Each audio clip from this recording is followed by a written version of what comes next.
Thanks for tuning in and welcome back to the shop. This is our 2013 Mitsubishi Fuso FG with the 4P10 engine, and it's still refusing to start. Now I had a thought. I've been chasing down fuel pressure, and if you watched the last video, you know at the very end I confirmed that we do in fact have the ability to build fuel pressure. But what if that changes every time I come out to the shop? Well, how can something change if I'm not even touching the truck? Well, what if I have an air leak and that air is leaking back into the fuel system, displacing the fuel that should be in the fuel pump? We're going to hook up the Autel, crank the engine over right now to see if we're still able to build fuel pressure.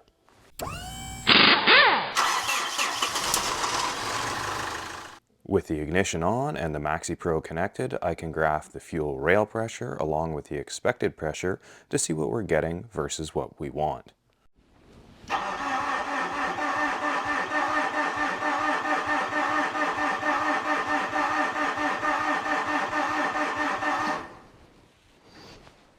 And let's freeze that data.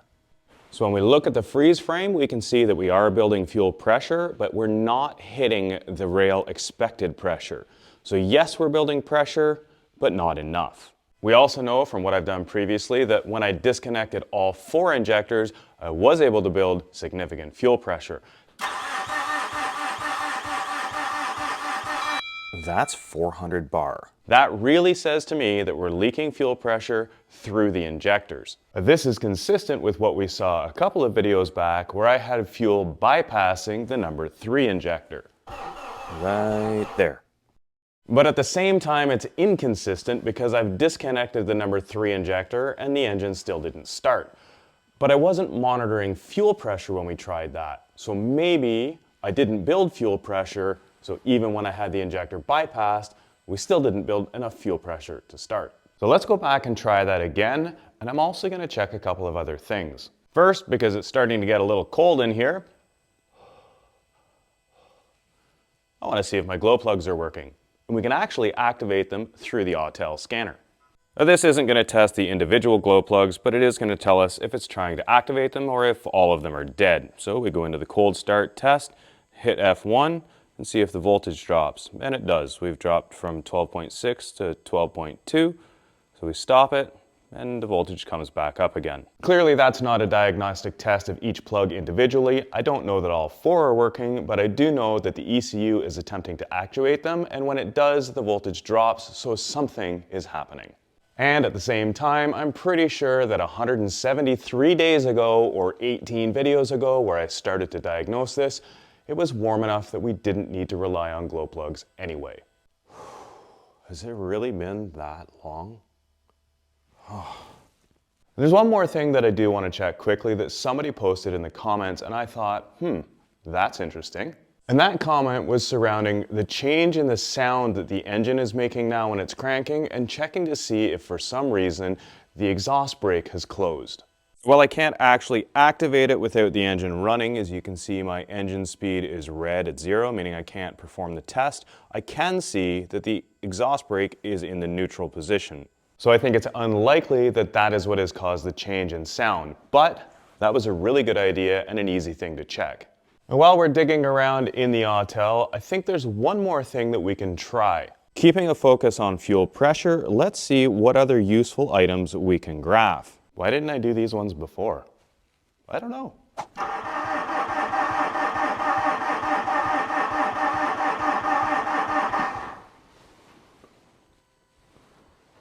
Looking at the freeze frame data, it appears that the injection quantity being requested is going up. The PWM signal is fluttering around, probably asking for more and then less fuel to control the pressure, and the pressure regulating valve is remaining unchanged. Can we see anything from the computer trying to correct the amount of fuel that's being injected? Well, let's try correction value of fuel quantity for all 4 cylinders and the current injection quantity.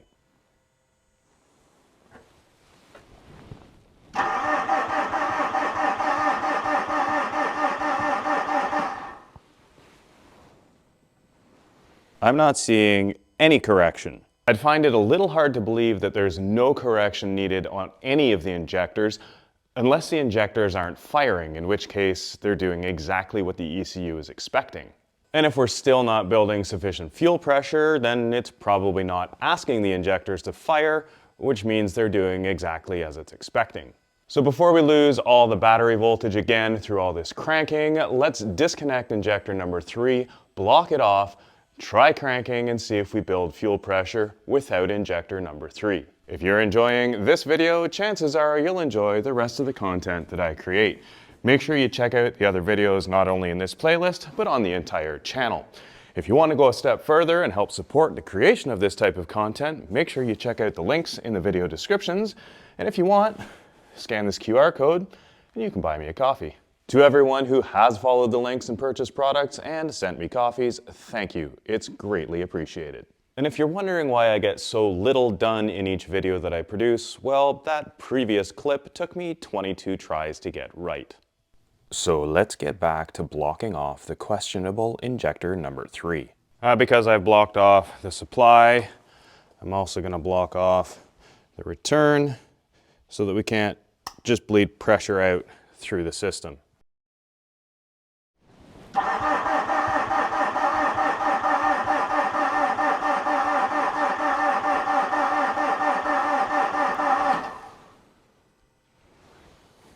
Still not building sufficient rail pressure.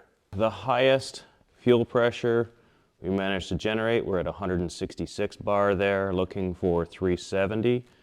144, looking for 370.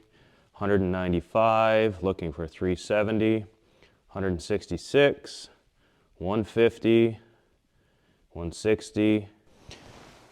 Not even close to what we need. I think at this point it's pretty safe to say we're definitely dealing with a fuel pressure issue. And though I confirmed in the last video the pump is capable of producing the fuel pressure, something, and the only logical thing that I can come up with is the injectors, is somehow dropping the fuel pressure below what we need. You may be wondering why I haven't just pulled the injectors off my spare engine. Well, I only have 3. One of them is in pretty bad shape.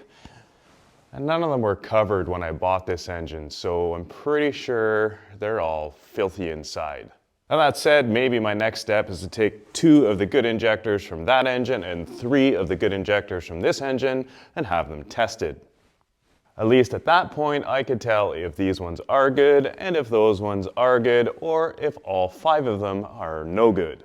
While that doesn't really help me if I have a problem with injector number 4, it probably would run if I had 3 out of 4 good injectors, possibly versus 4 out of 4 bad ones. Can you think of anything that I'm missing here? I know the fuel pump is capable of creating sufficient fuel pressure when the injectors are out of the question. When the injectors are put back in the system, I don't seem to be able to generate sufficient fuel pressure. Seems to me that the injectors are the common part of the problem. Now, I've tried a lot of suggestions that have been left in the comments, but maybe I haven't tried yours. Is there anything that you can think of that I should be checking before I continue down this road of fuel pressure? Because in my mind, I have to sort out this fuel pressure before I move on to anything else. I hope you enjoyed this video. Thanks for watching, and we'll see you next time.